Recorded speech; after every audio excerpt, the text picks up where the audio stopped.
7.810 promessas, 7.487 promessas é de Deus para os homens. Já pensou? Que coisa! 7.487 é Deus prometendo algo para o homem. Então, será que você tem alguma promessa aí? Tem, amém? Glória a Deus por isso.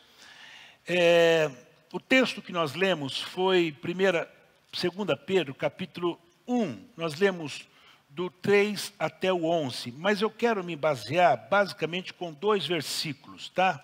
Dentro deste texto. O versículo 4, se puder botar, bota na NVI, por favor. Está um pouco mais claro na NVI, está ali. Esse é o 4. Dessa maneira, ele nos deu as suas grandiosas e preciosas promessas, para que por elas vocês se tornassem participantes da natureza divina, tendo escapado da corrupção que há no mundo, causada pelos maus desejos. Agora, o versículo 9. Todavia, se alguém não a possui, está cego, só vê o que está perto, esquecendo-se da purificação dos seus antigos pecados. Muito bem. Se nós fôssemos aqui hoje ministrar versículo por versículo, você entenderia que nós temos promessas, né? E os textos abaixo, os 5, 6 e 7, vai falar sobre conhecimento, domínio próprio, perseverança, vai falar sobre fraternidade, que é o amor, né? E ele fala no versículo 8, por estas coisas existindo em vós, e em vós aumentando, fazem com que não sejais nem inativos, nem infrutuosos no pleno conhecimento do nosso Senhor Jesus Cristo. Ou seja, Pedro está falando que se você tiver de verdade, o que ele diz aqui, conhecimento, domínio próprio, não é, perseverança, você nunca vai ser uma pessoa improdutiva. Você sempre vai dar fruto. Muito bem, mas a palavra de Deus hoje não é essa. Eu vou falar sobre o presente de promessas, promessas de Deus.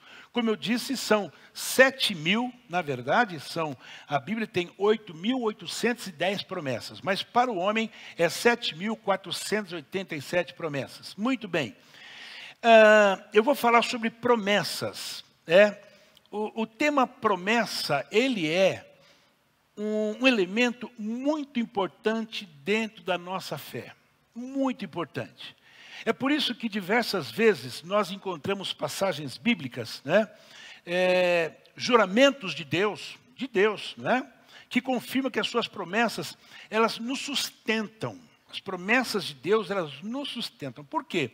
Porque muitas vezes, como eu disse terça-feira passada, nós recebemos a promessa, Deus fala pela sua palavra e a maior promessa está aqui, não é?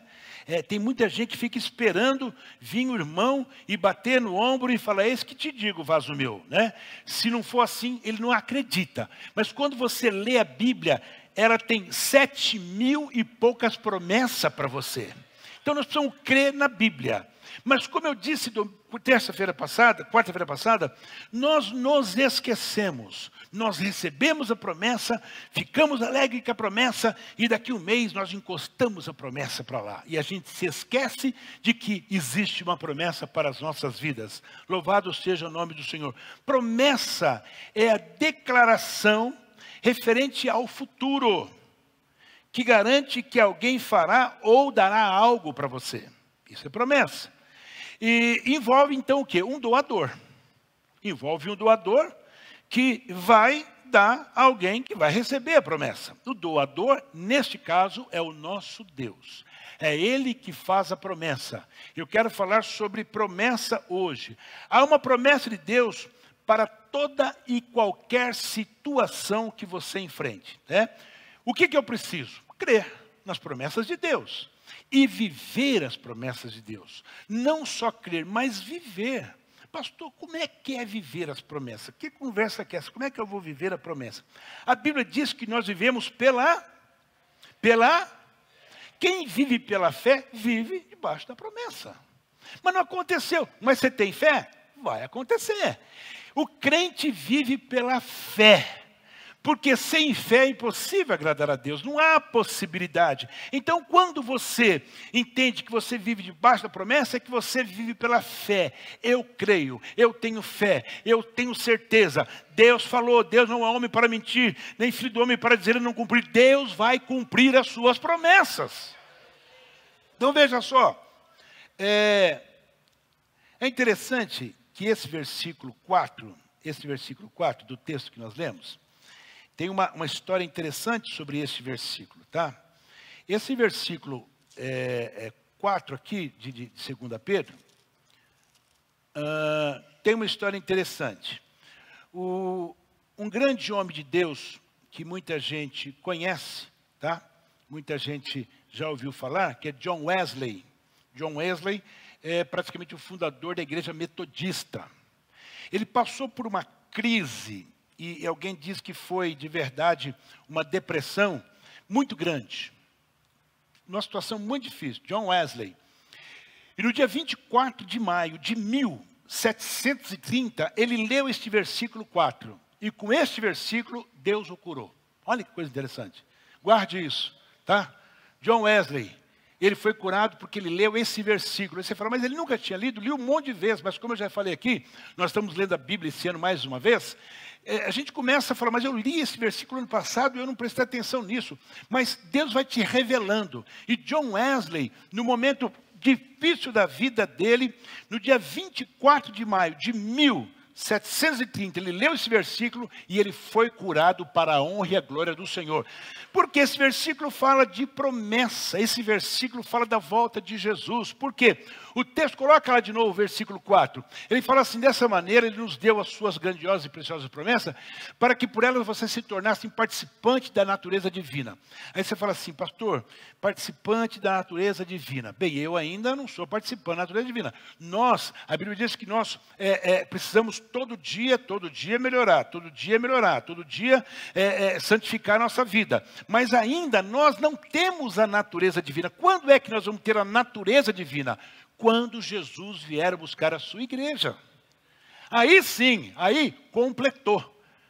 Filipenses fala, tendo-vos por certo que quem começou a boa obra, aperfeiçoará até o dia de Cristo. Então todo dia eu tenho que melhorar. Mas vai chegar uma hora que eu estou igualzinho Jesus, mas estou lá com ele, na glória, louvado. Então John Wesley leu isto e ele foi curado.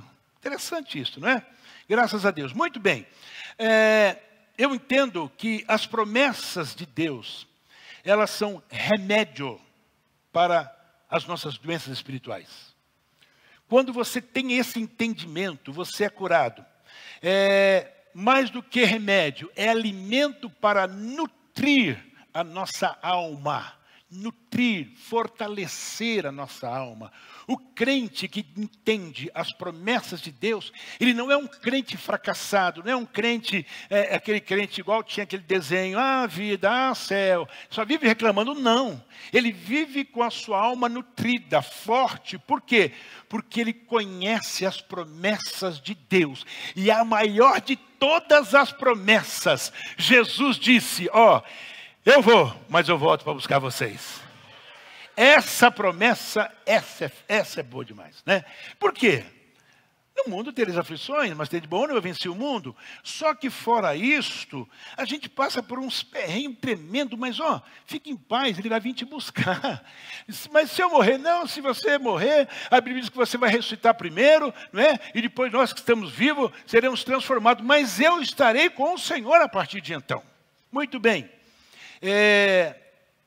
Existe, como eu disse, 8.810 promessas na Bíblia, sendo que 7.487 é de Deus para nós. Muito bem, mas hoje eu quero me ater a 3 promessas só. Não dá para falar 7.000, né? Então hoje nós vamos falar sobre promessas. Eu quero falar de 3 presentes que Deus nos deu, que são 3 promessas que é a base para a tua vida cristã. A base para a tua vida cristã está em cima dessas 3 promessas que eu vou dizer a vocês. Eu, inclusive, usei parte dessas promessas na última ceia que nós tivemos aqui. Então, hoje, eu quero falar sobre 3 promessas que é a base. Essas 3 promessas, se não cumpre na tua vida, você não é crente. Se essas 3 promessas você não crer nela, de verdade você ainda não nasceu de novo. Se você não crê no que nós vamos falar aqui hoje, de verdade você está patinando. Mas se você escutar o que nós vamos falar aqui hoje pelo Espírito Santo de Deus, pode ter certeza, Deus vai transformar a tua vida. Baixe a cabeça nesse instante. Deus e Pai, mais uma vez, Senhor. Eu vou ministrar a tua palavra e preciso, Senhor, da tua ajuda, da tua unção, da tua graça. E que nessa noite, Senhor, nós possamos ser transformados, mudados, Senhor. Porque nós vamos ter entendimento que essas 3 promessas são reais e verdadeiras. E quando nós tomamos posse dessas promessas, Senhor, nós de verdade somos nova criatura. No nome de Jesus, amém. Eu estou falando de presente. O grande presente de Deus, hoje, primeiro grande presente, em cima dessas 3 promessas. Deus nos deu a promessa da redenção. Redenção. Veja só. Dessa maneira, Ele nos deu as suas grandiosas e preciosas promessas, o texto que nós lemos. Deus nos prometeu a redenção através do quê? Da vida do Redentor, que é Jesus o Cristo. Quando a gente fala de redenção, muitas pessoas entram aqui, saem aqui e não dá a mínima. Porque ela não teve consciência ainda de quem era ela. Nós temos aqui na sede uma classe que se chama classe do Evangelho. Quem faz essa classe, das duas uma, ou desvia ou fica crente. Porque nessa classe nós mostramos quem de verdade nós éramos e quem somos agora, né? Ao fazer essa promessa, Deus o quê? O que Deus fez? Ele gerou reconciliação. Quando Ele fez essa promessa, Ele gerou reconciliação, não é? Com Ele e com você, com a gente. Por quê? Porque nossa vida era uma vida de pecado, uma vida ao qual nós não tínhamos nenhum direito, mas a partir da nossa redenção, Ele nos aproximou do seu Filho e automaticamente dele para a honra e a glória do Senhor Jesus. Para que nós possamos entender a natureza da redenção, devemos primeiro nos debruçar sobre essa coisa de redenção. Vamos falar sobre redenção. Redenção, ela tem a sua origem constituída no início da criação, quando o homem ele transgride a Deus. Quando ele faz o que não deveria ter feito. Quando ele peca, ali Deus faz uma promessa para o homem. Por quê? A partir do momento que o homem pecou, o homem se separou de Deus. A Bíblia diz que Deus, todas as tardes, vinha trocar uma ideia com o homem. Mas naquele dia, Deus, ô Adão, onde você está? Está brincando de esconde-esconde? Ô Adão, onde você está? E Adão, quietinho. Ô Adão, hoje não é dia de brincar de esconde-esconde, aparece Adão. O que aconteceu, Adão? Então, eu estou nu. Quem te falou que você está nu? Aí ele conta. A partir daquele dia, é cortado o laço. Não existe mais comunhão com Deus. O que você tem a ver com isso? Pastor, o que eu tenho a ver com isso? Não tem nada com isso. Você tem, eu também tinha. Nós nascemos debaixo do pecado. Nós já nascemos com o verminho do pecado. Aquele bebezinho lindo que você tem lá na sua casa, já tem pecado. Não adianta, mas já nasceu. Ele vai precisar conhecer a graça. Ele vai precisar arrepender dos seus pecados para ele alcançar a redenção. Isso é bíblico. Não é? O Ben-Hur, meu filho, ele, às vezes as menininhas começam a fazer traquinagem, ele fala assim, o pecado, ó. Ele fala assim, mãe, olha lá, o pecado operando, mãe. Porque já nasce debaixo do pecado. Então, a origem da redenção nasceu lá no jardim do Éden, né? O homem, ao pecar, deixou de o quê? De ser livre. Ele se acorrenta, não ele. O pecado o acorrentou. E quem fez isso? Satanás, tá? Ele se torna um prisioneiro, ao ponto de precisar ter liberdade novamente. Aí Deus lhe faz o quê? Uma promessa. E que promessa foi essa? Promessa de redenção. Então é bom você dar glória a Jesus. porque você não tinha esse direito, eu não tinha. Mas o Senhor prometeu, Deus prometeu, vai vir um que vai pisar a cabeça dessa serpente, vai esmagar a cabeça dela, ela vai ferir o seu calcanhar, mas nós vamos pisar a cabeça. E Jesus fez isso na cruz do Calvário, ressuscitou ao terceiro dia, e a nossa redenção está garantida, glórias a Deus. Olha que coisa interessante. O próprio doador, como eu disse aqui no princípio, promessa de doação, resolveu nos dar a redenção. E 3,15 de Gênesis, nós conhecemos, que nasceria da mulher um homem que pisaria a cabeça da serpente e ela iria ferir o seu calcanhar. Mas houve a promessa. Agora veja só que coisa interessante. Quanto tempo durou isto? Alguns teólogos que dizem assim, que toda vez que Eva, ela tinha filha, deve ser esse. Não era. E ela morre e ela não viu o Salvador. Não é? Por quê? Porque Deus tinha um plano para a humanidade. Tá? A mesma redenção, ela é muito bem explicada já no Novo Testamento.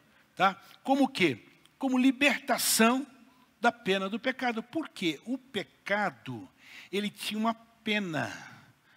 Ele tinha um preço a ser pago. E o preço era preço de sangue. Nós, como pecadores que éramos, para nós estava o quê?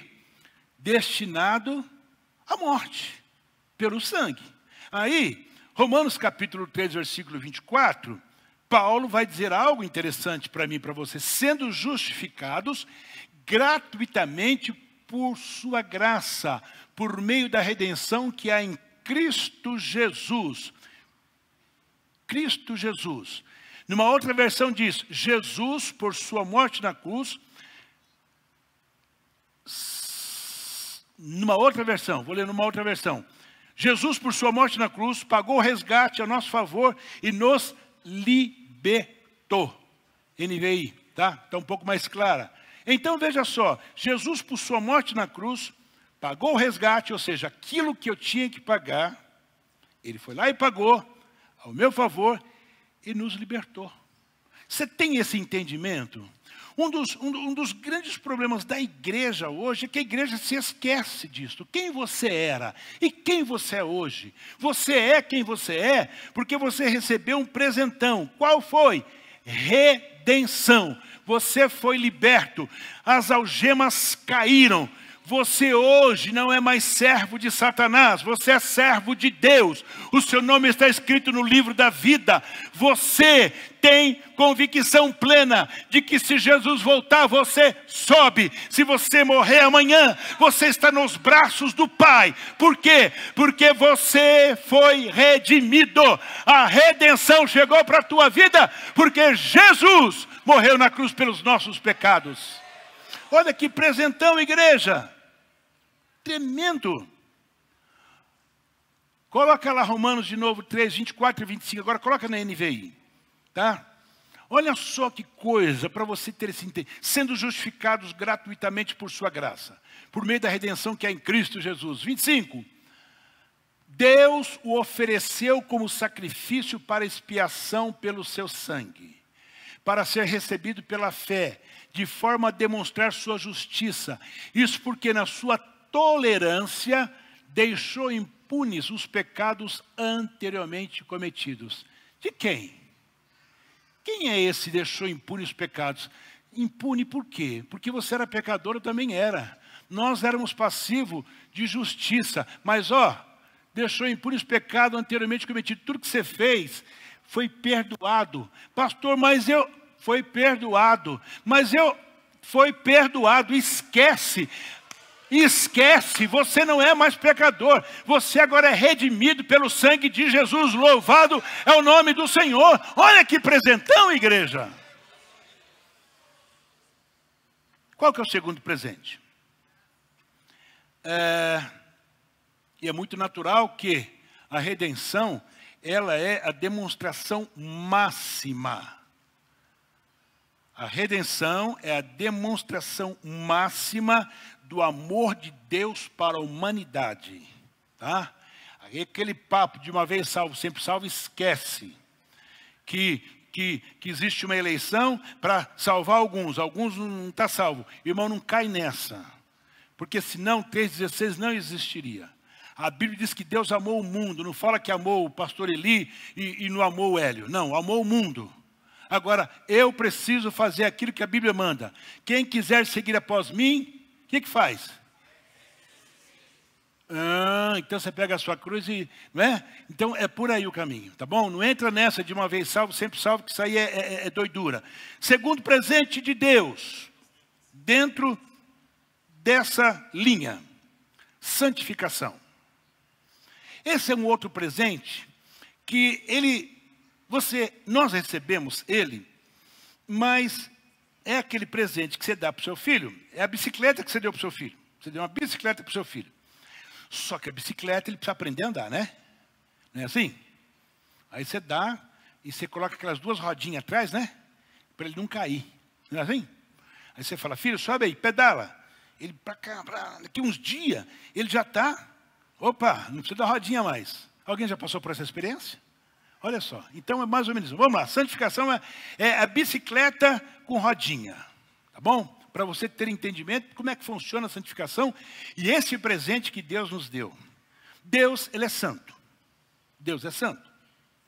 O presente que ele nos dá é o convite para participarmos com ele de uma vida de santidade. Eu vou repetir. É um convite para participarmos com ele, Deus, da sua santidade. Essa é uma outra grande dádiva deste Deus que nós servimos. O convite para participarmos com ele dessa promessa maravilhosa. Ele te dá a bicicletinha e fala, aprenda a andar de bicicleta. Mas eu não sei, não tem problema. Tem as duas rodinhas no pneuzinho de trás, você não vai cair.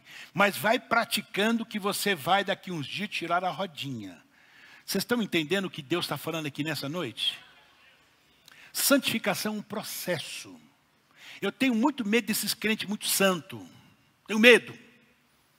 De crente santo eu tenho medo. Porque é tudo mentiroso. É tudo mentiroso. Crente muito santo corre desses crentes. Ô pastor, pelo amor de Deus, o irmão lá é santo. Ele? É mesmo? Tá bom, vai atrás que você vai ver depois se ele é santo. Tá? Então veja só, santidade é um processo de Deus.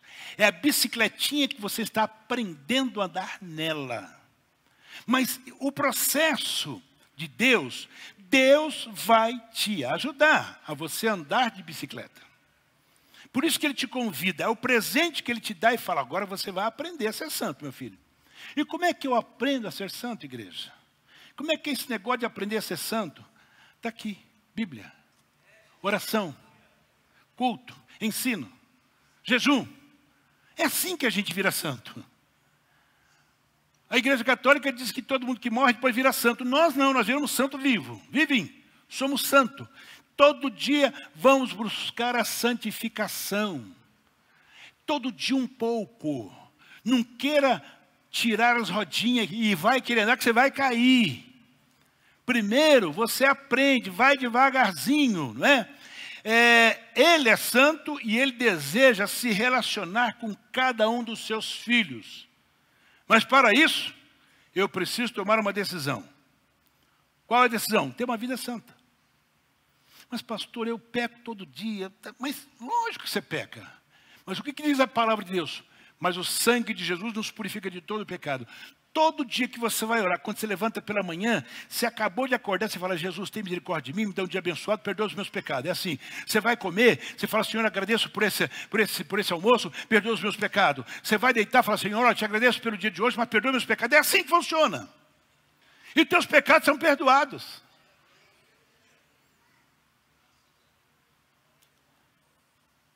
Quando você aceita esta linguagem de comunicação direta com Deus, né,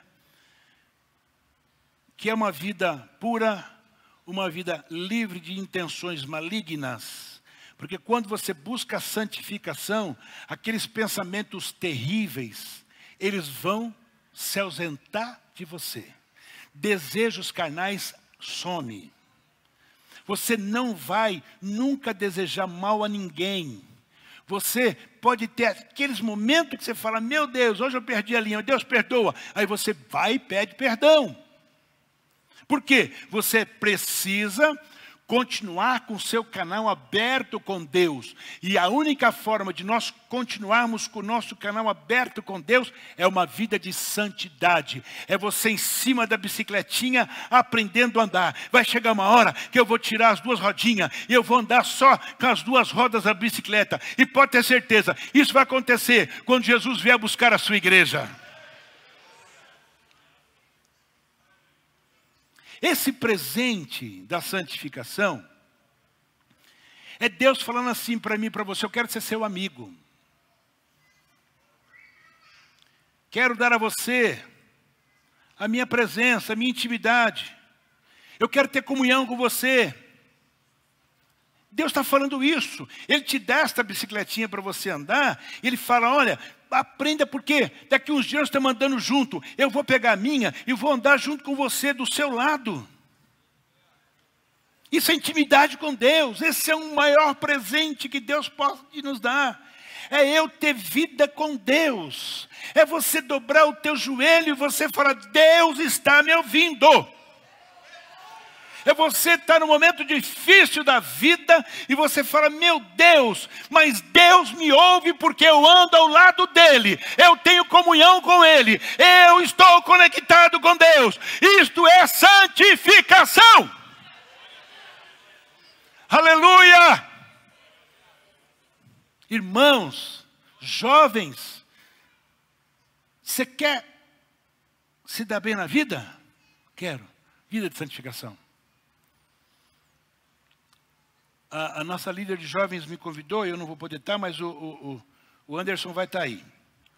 Confirmou, Anderson? Confirmou ou não confirmou? Confirmou? Confirmou? O Anderson está aí. Eu vi o Anderson, não vi? Confirmou, Anderson, aquele negócio lá? Cadê o Anderson, Jesus? Está aqui, Anderson? Não é Anderson, não, eu estou falando, é Anderson. Confirmou? Negócio sábado? Não confirmou? Ah. Nós iríamos ter sábado, mas depois a nossa líder... Eu não errei o nome do irmão não, né? Vai ser em março. Não errei teu nome não, né, irmão? Ah, glória a Jesus, pensei que estava errando. Nós íamos fazer sábado, mas depois a nossa líder lembrou que tem uma outra atividade. O Anderson e sua esposa ia ser sabatinado. Os dois. E só estaria aqui os jovens da nossa igreja sede que estão namorando. Iam colocar o Anderson e sua esposa numa salinha e ia encher eles de perguntas. Por quê? Porque é um casal abençoado. E eu estive na casa deles, quando foi? Segunda? Segunda eu fui na casa deles, na casa que eles fizeram agora, e eu fiquei impactado. Fiquei mesmo. Gente, pensa numa casa bonita que Deus deu a eles, né? E, irmão, pensa numa mulher que cozinha. Misericórdia, irmão. Eu não gosto de comer carne à noite, mas quase que acabei com o pernil que tinha lá. Coisa boa. O Dinda quase não comeu nada, viu, gente? O Dinda ficou só olhando. E casal abençoado. Por que casal abençoado? Porque tem uma vida que pode falar com alguém o que é ter uma vida de santidade. Com todas as nossas fraquezas, nossas dificuldades, mas, jovem, se você quer ser bênção, como o Anderson e sua esposa o são, tem uma vida de santificação. Pega esse presente de Deus e fala, Deus, eu quero aprender a andar de bicicleta. Tá? Por isso que o escritor de Hebreus, no capítulo 12, no versículo 14, ele fala uma realidade. Segui a paz com todos. Busquem a paz com todos e a santificação sem a qual ninguém verá o Senhor. Então, isso é super importante. Por fim, terceira promessa. Nós primeiro vimos a redenção, depois vimos santificação. Agora, essa promessa, essa aqui é a boa. Essa aqui é a que fecha o pacote, tá? Deus nos prometeu salvação. Irmãos, existe hoje milhares e milhares de religiões. E essas religiões, elas buscam salvação. Eu falei para vocês, e aqui na sede, falei na sede, que existe, saiu inclusive, talvez você tenha visto nas redes sociais, que montaram mais uma empresa nos Estados Unidos, foi Estados Unidos? Foi. Daquelas que o cara morreu, o Enéas morreu, mas ele tem grana. Não, o Enéas, só dá um exemplo, só você não morreu não, está vivo. Então, vamos imaginar que o Enéas é um trilionário. Foi. Aí, vamos fazer o velório dele, vamos. Só que lá no caixão não tem ninguém. É um velório de Araque. Por quê? O corpo do Enéas foi para essa empresa. Vai para essa empresa, porque eles esperam que eles vão achar um dia, né, a possibilidade da volta a ele de vida. Alguém viu isso na internet? Alguém viu isso? Ninguém viu? Viu? Pois é, o garoto ali viu. Faz uns 3 meses que saiu isso na internet. Por quê? Todo mundo que tem o poder na mão, todo mundo que, de verdade, é rico, bilionário, o cara não quer morrer. Eu tenho uma vida de rei, vou morrer. Por que os faraós faziam o que faziam? Quando eles iam morrer, toda a sua riqueza ia na tumba. Porque eles acreditavam que eles iam ressuscitar e estava toda a riqueza lá. Eu preciso guardar, a minha riqueza está aqui, eu conquistei. Então, o homem, de uma forma geral, não quer morrer. Por quê? Deus não fez o homem para morrer, irmão. Sabia disso? Alguém tinha alguma dúvida sobre isso? Deus não nos fez para morrer. O homem morre por conta do pecado. Mas Deus nos criou para a vida eterna. Então, o maior presente de Deus foi o que? A salvação. Dessa maneira, Ele nos deu as suas grandiosas e preciosas promessas, o versículo 4, para que por elas vocês se tornassem participantes da natureza divina, ou seja, natureza divina, um dia nós vamos estar eternamente com o Senhor. A natureza de Deus nós vamos ter. Pode falar isso de boca cheia, porque é Bíblia. É Bíblia. Então, o que acontece? Deus nos deu a maior de todas as promessas, de todas, que é a salvação. Enquanto a humanidade procura, de alguma forma, uma maneira para viver eternamente, nós não temos essa preocupação. Por quê? Porque Jesus nos prometeu. A Bíblia é clara, que quem morre em Cristo tem vida eterna. Então, a salvação, ela não é nada mais e nada menos do que vida eterna. Agora, é um favor imerecido. Vem desde o início do tempo, né? Que Deus liberou essa promessa lá, mas eu não merecia. Você não merecia. Nós não merecíamos. Deus, Ele te ama tanto, que para cumprir essa promessa de amor, o que Ele faz? Ele dá o seu único filho para morrer na cruz pelos seus e pelos meus pecados. Olha só que coisa tremenda.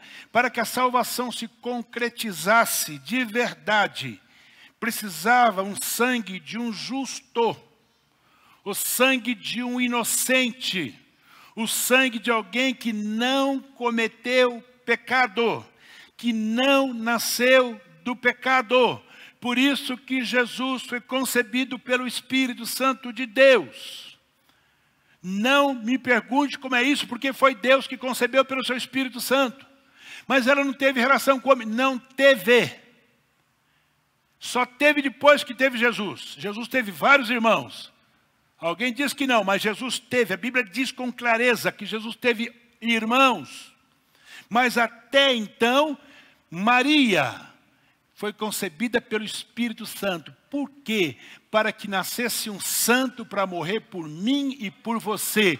E a partir de então, este santo iria garantir a nós, o véu rasgaria de alto a baixo, eu tenho acesso a Deus e posso bater no peito e dizer, eu sou salvo pela pessoa de Jesus o Cristo. Esse é o grande presente de Deus, irmão. Então não joga no lixo, não joga de lado. Pense nisso. Ah, pastor, eu estou fraquinho. Ah, pastor, eu não sabia. Irmão, se converte, venha para a igreja, para a escola bíblica dominical, para o culto de ensino. Venha para a oração, participe. Se integre à sua igreja, à sua congregação. Por quê?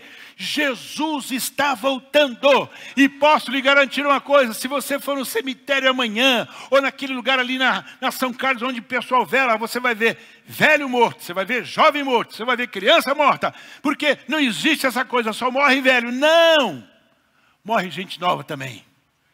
Então nós precisamos estar preparados. E estar preparado é entender o grande amor de Deus para com a humanidade. A salvação foi doada por Deus para nos fazer o quê? Experimentar a grandeza da sua natureza divina.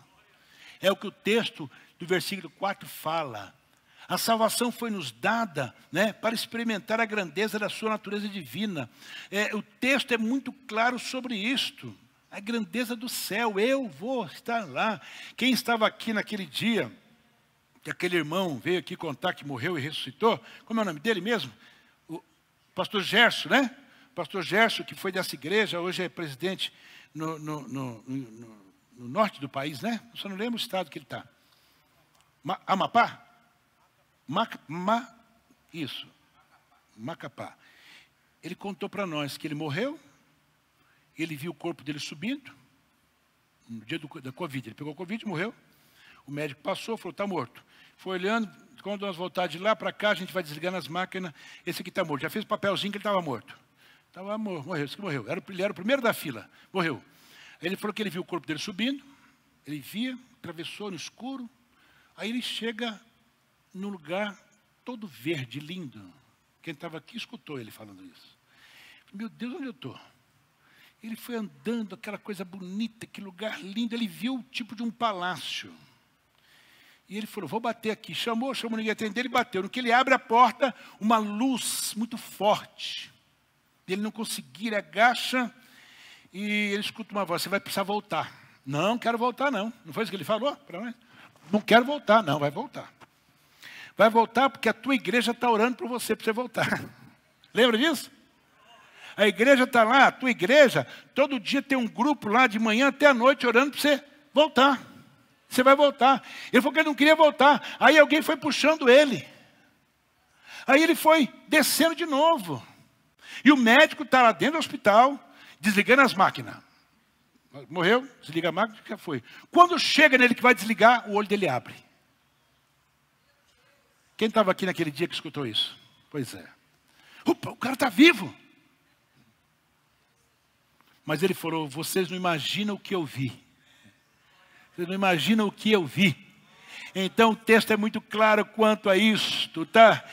A salvação nos foi dada para que nós participássemos das preciosas promessas de Deus e nos tornasse de verdade participante da natureza divina. Igreja, receba esta palavra no nome de Jesus. Você vai participar da natureza de Deus, isto é tremendo. Agora, Deus é o único que tem poder para prometer e cumprir. Ele nos deu as suas promessas grandiosas, que transformam a nossa vida e faz sentido aqui nesse mundo e na eternidade. Tranquilo, eu estou aqui, mas eu já sei para onde eu vou. A promessa da redenção nos garante a liberdade. A promessa de santificação nos aproxima de Deus. Creia nisso, no nome de Jesus. Aqui está um grande presente de Deus. Redenção, santificação e salvação. Baixe a cabeça, vamos orar a Deus. Senhor Deus e Pai.